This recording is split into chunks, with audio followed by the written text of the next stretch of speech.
मंच पर विराजमान दिल्ली की लोकप्रिय मुख्यमंत्री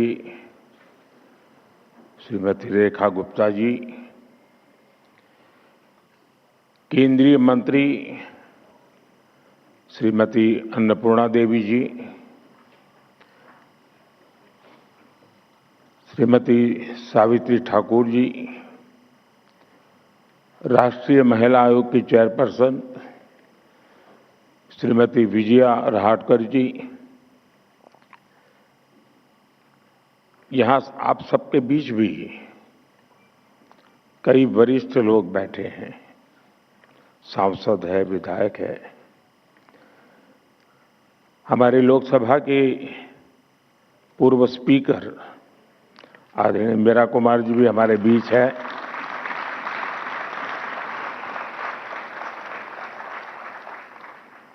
यहाँ उपस्थित सभी मेरी सम्मानित बहनें, इस समय देश में बैसाखी के पर्व की उमंग है। कल देश के अलग अलग हिस्सों में नववर्ष भी मनाया जाएगा। मैं आज जलियांवाला बाग नरसंहार के वीर बलिदानियों को भी श्रद्धांजलि देता हूं। साथियों, देश की विकास यात्रा के इन अहम पड़ावों के बीच भारत 21वीं सदी के सबसे बड़े निर्णयों में से एक निर्णय लेने जा रहा है।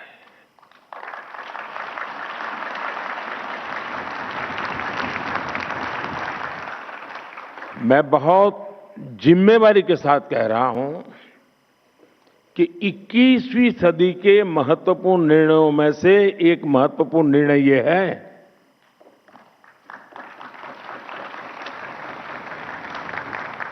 ये निर्णय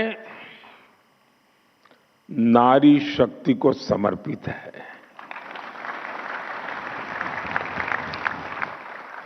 नारी शक्ति वंदन को समर्पित है।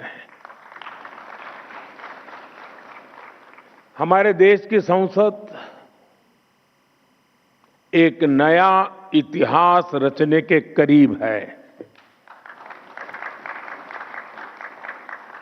एक ऐसा नया इतिहास जो अतीत की संकल्पनाओं को साकार करेगा, जो भविष्य के संकल्पों को पूरा करेगा।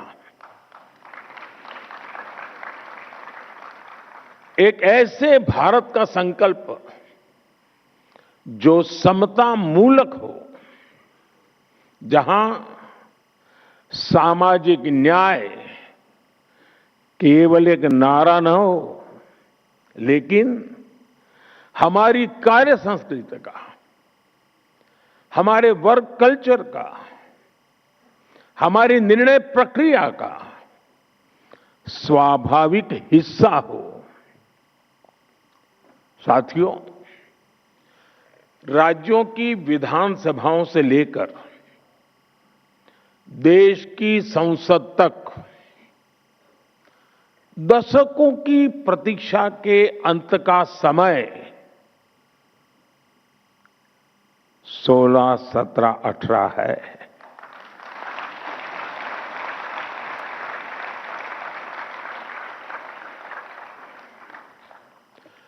दो 2023 में नई संसद में जो नया भवन निर्माण हुआ, उसमें हमने नारी शक्ति वंदन अधिनियम के रूप में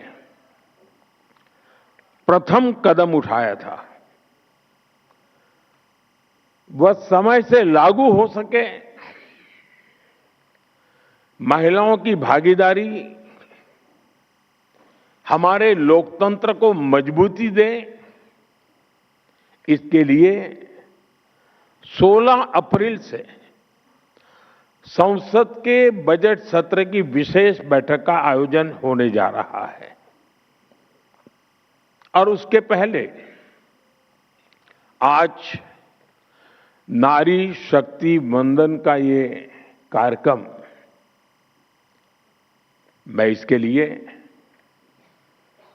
इस कार्यक्रम के जरिए हमें देश की कोटि कोटि माता बहनों का आशीर्वाद मिल रहा है और मैं इस कार्यक्रम में आपको कोई उपदेश देने नहीं आया हूं, न ही मैं आपको जगाने आया हूं। मैं आज आया हूं आप सबके, देश की कोटि कोटि माताओं बहनों के आशीर्वाद लेने के लिए।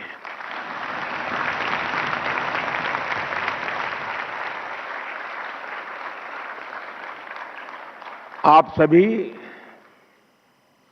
देश के कोने कोने से आई हैं।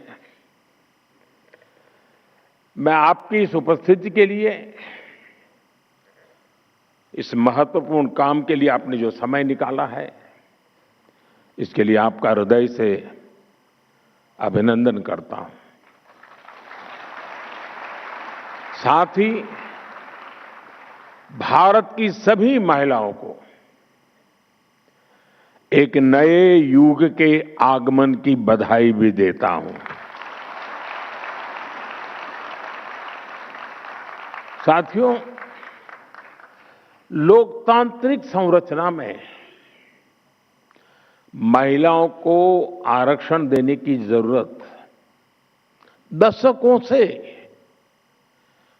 हर कोई महसूस कर रहा था, चर्चा भी होती थी। इस विमर्श को करीब करीब 4 दशक बीत गए, 40 साल बीत गए। इसमें सभी पार्टियों के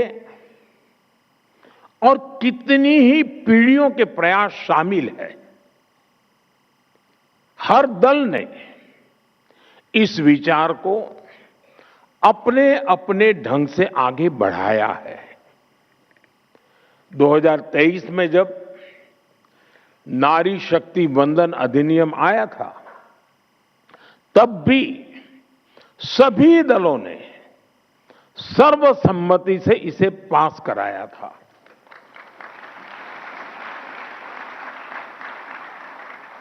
और तब एक सुर में ये बात भी उठी थी कि इसे हर हाल में 2029 तक लागू हो जाना चाहिए। ये बात सबने कही थी। कानून पारित हो लेकिन लागू न हो, ये सदन में किसी को मंजूर नहीं था। और खास करके हमारे विपक्ष के सभी साथियों ने मुखर होकर के इस बात पर जोर डाला था कि 2029 में ये लागू होना चाहिए। 2029 की समय सीमा को ध्यान में रखते हुए सरकार ने, क्योंकि विपक्ष ने जो बात रखी थी हमारे लिए वो बात भी गंभीर होती है, और इसलिए हम लगातार विचार विमर्श करते रहे, मंथन करते रहे, नए नए रास्ते खोजते रहे। संविधान की जिनको ज्यादा अध्ययन है ऐसे लोगों की भी सलाह ली और 16 अप्रैल से संसद में इस पर व्यापक चर्चा भी होने जा रही है।